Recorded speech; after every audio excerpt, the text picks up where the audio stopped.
ایک سوال ہے کہ کیا خوابوں میں پیغمبر اور ائمہ کا یہ آنا یہ ممکن ہے؟ کیا یہ ممکن ہے کہ وہ آ کر کوئی حکم دیں اور اس کا ماننا پھر جو ہے وہ ہمارے لیے ضروری ہو جائے؟ تو دیکھیے ایک بات یاد رکھ لیجئے کہ شیطان آپ کو ہر طرح سے گمراہ کرنا چاہتا ہے، چاہے آپ خواب کی حالت میں ہوں، چاہے آپ جاگ رہے ہوں، وہ کوئی موقع آپ کو بہکانے کا ہاتھ سے ضائع نہیں کرنا چاہتا۔ انہی خوابوں کے ذریعے لا تعداد ایسے افراد گزرے ہیں کہ جنہوں نے پتہ نہیں کون کون سے دعوے کیے ہیں۔ کسی نے کہا ہمیں امام نے حکم دیا ہے، کسی نے کہا ہمیں رسول نے حکم دیا ہے، بعد میں پتہ نہیں کون کون سے ان لوگوں نے دعوے کیے اپنی حیثیت کو بنانے کے لیے، جس میں ایک غلام احمد قادیانی کے خواب، پوری کتابیں اس کے خوابوں کی اگر آپ پڑھیں، اس میں اس نے اپنے واحد توائی جو بھی خواب اس قسم کے ہیں، یہ ایران میں بابی اور بہائی جو فرقہ ہے ان کے بانیوں کو انہوں نے اپنے خوابوں کے ذریعے ہی لوگوں کے اندر بہت سی بیس لیس باتوں کو بنایا اور ایک نئے مذہبوں کو ایجاد کیا۔ اچھا، لوگ بعض اوقات اس سے ایک حدیث سے سوء استفادہ کرتے ہیں جو لوگوں میں بہت مشہور بھی ہے کہ من رآنی فی المنام فقد رآنی،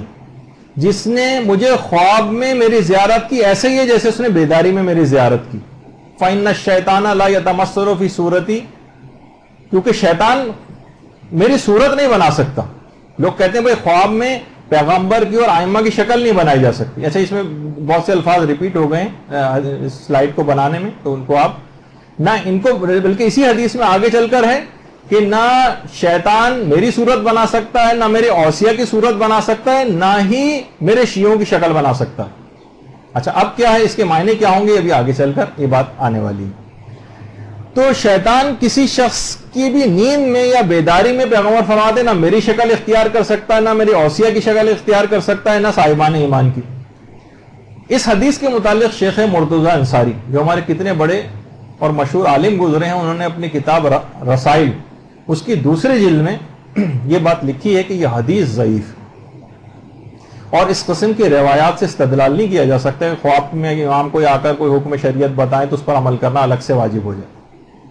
اور اسی طریقے سے ہمارے ایک بہت بڑے عالم گزرے مرزا قمی، یہ مرزا قمی وہ ہیں، کہا کہ یعنی حدیث ضعیف ہے، شیخ مرتضی انصاری نے کہا۔ مرزا قمی نے قوانین الاصول، دیکھیے مرزا قمی کی قبر ہے، معصومہ قم کے سامنے جو قبرستان ہے اس میں مرزا قمی کی قبر ہے،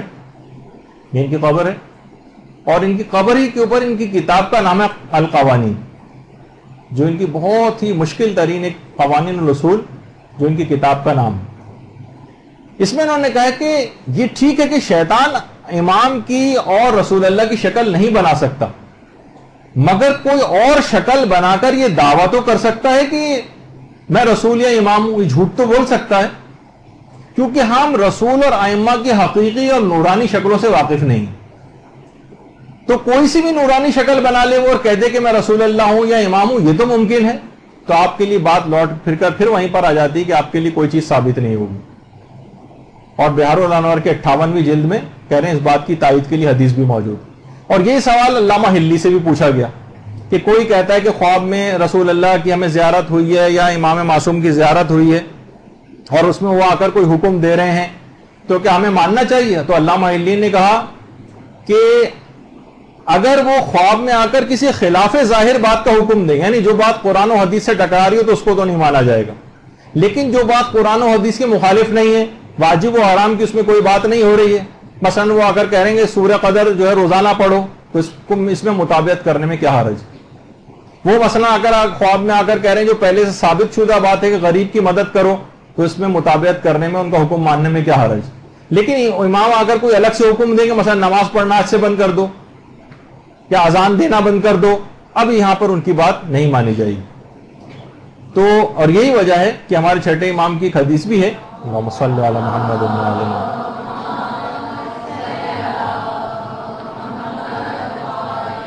کہ دین خدا اس بات سے بہت زیادہ بلند ہے کہ وہ خواب کی باتوں کے ذریعے اس کو ثابت کیا جائے۔ لہذا ائمہ کی اور رسول اللہ کا خواب میں آ کر کسی حکم شریعت کو بتانا خود ان کی اپنی تعلیمات ہی کے خلاف ہے، کیونکہ دیکھیے اگر آپ اپنے عقائد اور اپنے واجبات کو خوابوں کے ذریعے آپ ثابت کریں گی تو دوسرے گمراہ فرقے مثلا قادیانی، مثلا بہائی، مثلا ناصبی، یہ بھی کیا کریں گے، اپنے اپنے خوابوں کو لے کر آ جائیں گے، ہم نے بھی خوابوں میں یہ چیز دیکھی، تو قرآن و احادیث گویا معطل ہو کے رہ جائیں گے۔ اور کسی شخص کے صحیح و غلط ہونے کا کوئی معیار ہی نہیں ہوگا. ہم کیسے پہچانیں گے کہ اس کا خواب صحیح ہے کس کا غلط ہے؟ اچھا خواب تو ہمیں خود بھی انسان جس کو خواب دیکھ رہا ہوتا ہے وہ خود اپنے خوابوں کو صحیح ایکسپریس نہیں کر پاتا, اسے صحیح یاد نہیں رہ پاتے.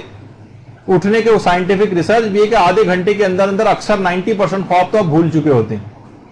تو آپ کیسے کسی کو بتائیں گے؟ زیادہ عرصے ان کی تفصیلات بھی یاد نہیں رکھ سکتے, تو کیسے ممکن ہے کہ اس کے اندر کوئی حکم شریعت وغیرہ آ کر بتایا جائے؟ تو اول تو کتب حدیث میں سے یہ والی حدیث ثابت نہیں ہے, اور اگر ثابت ہو بھی جائے کہ تب بھی اس کا وہ مفہوم نہیں ہے جو لوگوں نے سمجھا ہے, کیونکہ شیطان کوئی سی بھی شکل بنا کر ہی کہہ سکتا ہے کہ میں رسول اور امام ہوں اور میری بات پر عمل کرو, تو اس کی بات کی کوئی حقیقت نہیں. اور پھر الگ سے حدیث میں بھی امام نے کہا کہ خدا کا دین اس بات سے بہت زیادہ بلند ہے کہ خواب کی باتوں کے ذریعے ثابت ہو. اچھا بہت سے علماء کا تو باقاعدہ امتحان تک لیا گیا ہے, خواب میں آ کر رسول یا امام نے آ کر کوئی حکم دیا, کہا کہ اس کام کو کرو, انہوں نے نہیں کیا. کسی مکروہ کام کو کرنے کو کہا, انہوں نے نہیں کیا. پھر دوبارہ آ کر حکم دیا, پھر نہیں کیا. تیسری دفعہ اور سختی سے کہا کیوں عمل نہیں کرتے؟ انہوں نے کہا کہ مولا آپ ہی کے دین خدا کی خواب کی باتوں سے ثابت نہیں ہوتا. تو پھر وہ مجھے صحیح یاد نہیں کہ پیغمبر اسلام تھے, کسی امام کا تھا, تو وہ بہرحال وہ بہت خوش ہوئے اور کہا کہ تم ہی یعنی صحیح طور پر فقیہ ہو, کہ ہم یہی چاہتے تھے کہ ایسا تو نہیں کہ خواب میں آ کر کوئی چیز تعلیم دے رہے ہیں تو تم اس کے مطابق فتویٰ دینا شروع کر دو. تو بہرحال تو اب اسی طرح سے اور مثلا آیت اللہ سیستانی سے بھی ایک سوال پوچھا گیا کہ بہت سارے افراد اس طرح کے ہیں جو باقاعدہ دعویٰ کرتے ہیں, اچھا صاحبان علم میں سے بھی وہ ہوتے ہیں, قابل اعتبار بھی مثلا ہوتے ہیں ہمارے لیے, وہ آ کر کہتے ہیں کہ مثلا ہم نے حضرت حجت کو خواب میں دیکھا ہے, تو کیا ایسا ممکن ہے کہ جاگتی آنکھوں سے یا مثلا خواب میں ان کو دیکھیں اور ہم اس کے اوپر یقین بھی ہو؟ تو بہرحال ان کا ممکن تو ہے ایسا, سوائے اس کے کہ کوئی ایسے آپ کے پاس شواہد آ جائیں جس سے اس کی غلط بیانی ہے وہ ثابت ہو جائے تو ایک الگ بات ہے, لیکن اس سے کوئی چیز ثابت نہیں ہوگی. یعنی ٹھیک ہے وہ آ کر کہہ رہے کہ مجھے آ کر انہوں نے یہ حکم دیا ہے, یا کوئی الگ سے نہیں, جو پہلے سے ثابت شدہ اگر کوئی بات کی ہے تو ویسے ہی ماننا ہے, کوئی اچھی بات کہی ہے اس کی تابعداری اور مطابقت آپ کر لیں. لیکن الگ سے کوئی چیز جو قرآن و حدیث سے ثابت نہیں ہے وہ اگر آ کر خواب میں بتائی جائے گی تو وہ بہرحال ان چیزوں سے ثابت نہیں ہوتی. اور آپ کو کوئی سے بھی یہی پوچھا گیا کہ کوئی پیغمبر کی یا مثلاً کہ آئمہ میں سے کوئی اگر اس کے خواب میں آتے ہیں اور اس کو آ کر کسی بات کا جو ہے حکم دیتے ہیں, کیونکہ ہمارا اعتقاد بھی مثلاً یہی ہے کہ خواب میں آ کر ان کی کوئی شیطان ان کی شکل نہیں بنا سکتا, تو آقا کوئی نے بھی اس سلسلے میں یہی جواب دیا کہ نہ تو اس خواب کی کوئی حجت شرعی, نہ تو یہ خواب حجت شرعی ہے, اور نہ اس میں دیا جانے والا جو حکم ہے اس میں بھی کوئی شرعی حجت نہیں ہے, نہیں اس کی مطابقت اور پیروی آپ کے لیے جو ہے وہ لازم نہیں. اچھا اسی طرح سے بہت سی بعض روایت ایسی آئی ہیں, جیسے کہ ابھی آپ نے اس سے پہلے سنا کہ نہ تو میرے اوصیہ کی شکل بنا سکتا ہے نہ ہمارے شیعوں کی شکل بنا سکتا ہے, جبکہ ہم دیکھتے ہیں کہ شیعوں کی تو اکثر و بیشتر ہم شکلیں خوابوں میں اس طرح سے دکھتے ہیں اور وہ الٹی سیدھی مثلا باتیں بھی کر رہے ہوتے ہیں. تو علماء نے فرمایا یہاں پر ان شیعوں سے مراد خالص مومن اور شیعہ مراد ہیں, جیسے سلمان فارسی, جیسے مقداد, جیسے ابو ذر وغیرہ. ان کی بھی شکلیں شیطان جو ہے نہیں بنا سکتا, لیکن ان میں بھی وہی مسئلہ ہے کہ اگر کوئی بھی شکل بنا لے نورانی سی اور آگے گئے کہ میں سلمان فارسی ہوں, تو ہم اس بات کا فیصلہ نہیں کر سکتے کیونکہ ہم ان کی حقیقی نورانی شکلوں سے واقفیت نہیں رکھتے. تو بہرحال تو دیکھیے احکامات اسلامی جتنے ہیں ان کا جو مدار ہے یہ علوم ظاہرہ پر ہوتا ہے ہمیشہ, یعنی جو قرآن و حدیث سے جو باتیں ثابت ہوتی ہیں ان پر ہوتا ہے. انبیاء اور آئمہ خود ظواہر کے پابند, یعنی جیسے اکثر آئمہ اور انبیاء جو ہے وہ منافقین کے کفر سے واقف ہوتے تھے, یہ اصلاً جو زبان سے اسلام کا اقرار کرا ہے لیکن اندر سے کافر, مگر وہ ان کے گیلا ہاتھ بھی اگر وہ ملا لیتا تو وہ پاک نہیں کرتے تھے. مسجد سے باہر اس منافق کو نکالتے نہیں تھے جبکہ معلوم تھا کہ اندر سے کافر ہے. چیزوں کی بہت سی نجاستوں سے واقف, حقیقی نجاست سے واقف ہوتے تھے, لیکن ظاہراً اگر اس کو پاک مانا جاتا تو اس کو پاک سمجھتے تھے. یعنی وہ ظاہر کے پر یعنی معمول تھے اس بات پہ کہ وہ ظاہر کے مطابق عمل کریں, یعنی اپنے باطنی علوم کی طرف اس سلسلے کے پابند نہیں تھے. معلوم تھا پیغمبر کو کہ دروازے پر کون ہے علم نبوت سے, لیکن پھر بھی پوچھتے تھے کون, تو ان کی چیزیں تھی. تو بہت سی تو دیکھیے احادیث تک ایسی ہیں کہ جو خبر واحد ہوتی ہیں, ضعیف ہوتی ہیں, کسی ایک راوی سے ہوتی ہیں, ان میں بھی ہم واجب و حرام والی باتیں نہیں لیتے. اکثر علماء مستحبات کی روایتیں بھی نہیں لیتے ان سے, تو وہ احکام کو ثابت نہیں کرتی. جو اب حدیثوں کے اندر یہ معاملہ ہے تو پھر کیسے ممکن ہے کہ خواب کی باتوں پر عمل کر کے ہم کسی حکم شریعت کو جو ثابت کرنا چاہیں, تو بہرحال ایسا کچھ نہیں. تو اب تعبیر خواب کے سلسلے میں دیکھیے بہت ساری کتابیں مارکیٹ میں بھی اویلیبل ہیں. ایک علامہ مجلسی کے حوالے سے ایک کتاب ان سے منسوب کر کے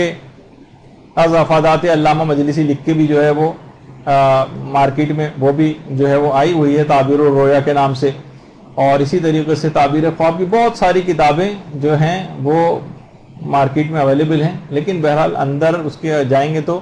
بہت زیادہ کوئی آپ کو کارآمد ایسی باتیں اس میں نہیں ملیں گی. علماء اور مجتہدین نے جو اس سلسلے میں بیان فرمایا وہ آپ کی خدمت میں پیش ہو گیا.